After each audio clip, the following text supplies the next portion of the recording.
Olá, sejam bem-vindos. Hoje a gente vai mergulhar fundo em um dos pilares da nossa fé, a pessoa do Espírito Santo. Afinal, quem ele é, qual a natureza dele e como ele age.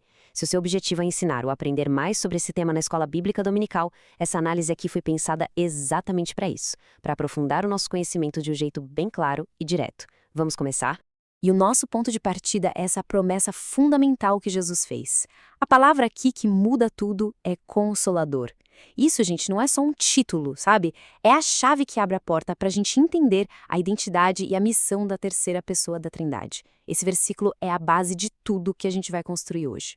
E para organizar o nosso estudo, esse aqui é o nosso mapa. Primeiro, a gente vai desvendar a identidade dele como pessoa. Depois, vamos mergulhar na sua natureza divina e também nos símbolos que o representam na Bíblia. Na sequência, vamos detalhar as obras dele e, por fim, a gente conclui com umas dicas práticas de como ensinar essa doutrina tão importante. Então vamos lá, direto para a nossa primeira parte, a pessoa do Espírito Santo.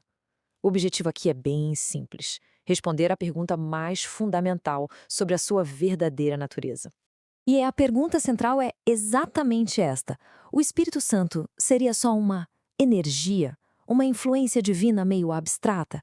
Ou ele é de fato uma pessoa com quem a gente pode se relacionar? A resposta para essa pergunta, olha, muda completamente o jeito que a fé é vivida, transforma toda a jornada espiritual. E as Escrituras são muito claras sobre isso. O Espírito Santo tem intelecto, porque ele nos ensina e nos faz lembrar das palavras de Cristo. Ele tem emoções, tanto que a Bíblia nos avisa para não o entristecer.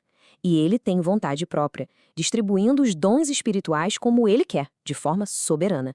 Essas características, convenhamos, não são de uma força impessoal, mas sim de uma pessoa.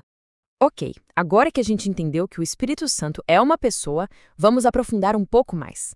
Na nossa segunda parte, vamos analisar como ele é um ser que é, ao mesmo tempo, divino e pessoal, e qual é o papel dele como o nosso Consolador dentro da Trindade.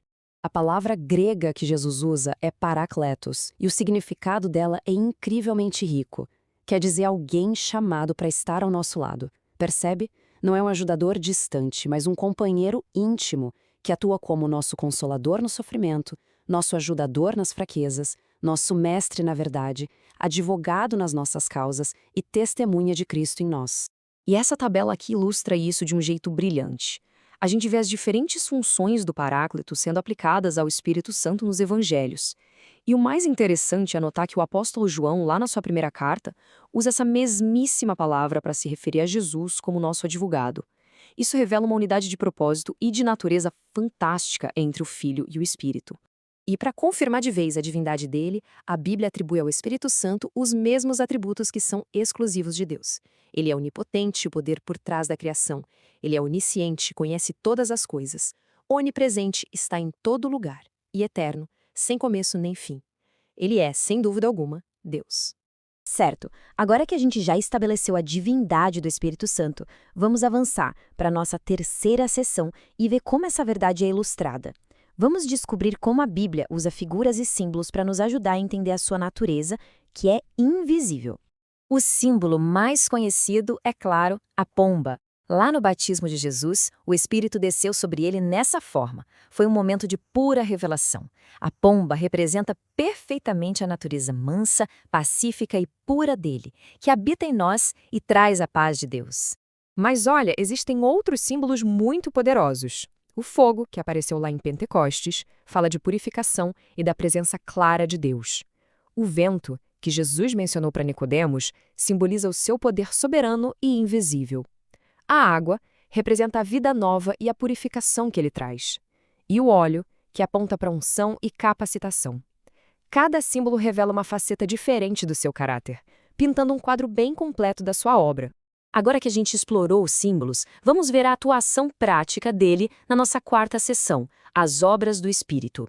Aqui, a gente vai descobrir que ele não é uma figura passiva, mas sim um agente ativo e central em toda a história da redenção.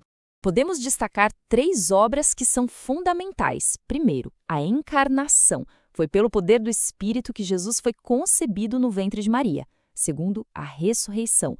A Bíblia afirma que foi o Espírito quem ressuscitou Jesus dentre os mortos, vencendo a morte. E terceiro, a santificação. É Ele quem nos convence do pecado e nos guia num processo contínuo de transformação, nos moldando à imagem de Cristo. E essa aqui é uma verdade que transforma o nosso dia a dia.